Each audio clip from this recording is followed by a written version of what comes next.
উত্তম কৃষিচর্যার মাধ্যমে উৎপাদিত হচ্ছে আম। সব আনুষ্ঠানিকতা মেনে সেই আম রপ্তানি হবে বিদেশে।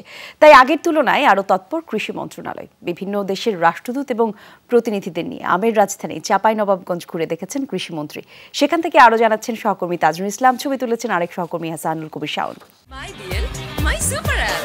আরো অনেক কিছু এক অ্যাপে পেতে ডাউনলোড মাইডিএল অ্যাপ বাংলা লিংক।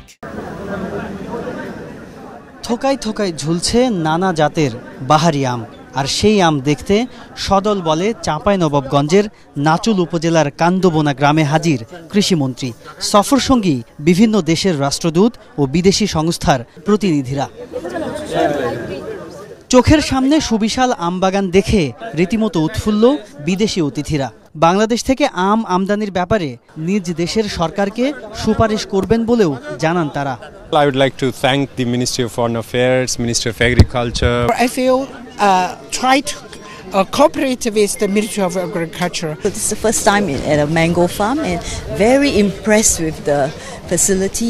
উত্তম কৃষি চর্চার মাধ্যমে উৎপাদিত আম বিদেশে রপ্তানির জন্য কৃষি, বাণিজ্য ও পররাষ্ট্র মন্ত্রণালয় যৌথভাবে কাজ করছে, এমনটা জানান বাণিজ্য প্রতিমন্ত্রী।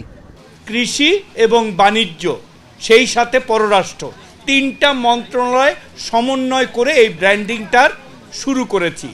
দেশীয় জাতের আমের বাজার সম্প্রসারিত করতে বিদেশি বন্ধুদের নিয়ে এই আয়োজন বলে জানান কৃষিমন্ত্রী। জানান পর্যায়ক্রমে আরও কয়েকটি জেলায় এমন আয়োজন হবে। যারা রাষ্ট্রদূত আছেন বিদেশে থেকে এখানে এসে যারা তাদের দেশের সরকারের পক্ষে কাজ করতেছেন বা আমাদের বিভিন্ন কর্মকাণ্ডের সহযোগিতা করতেছেন বা অনেক ডেভেলপমেন্ট পার্টনারও এই সমস্ত দেশে আছেন, তাদেরকে উৎসাহিত করা আমাদের দেশে আম যেন তারা বেশি করে আমদানি করেন এবং আমরা বৈদেশিক মুদ্রা অর্জনে এটা একটা বিরাট ভূমিকা রাখে।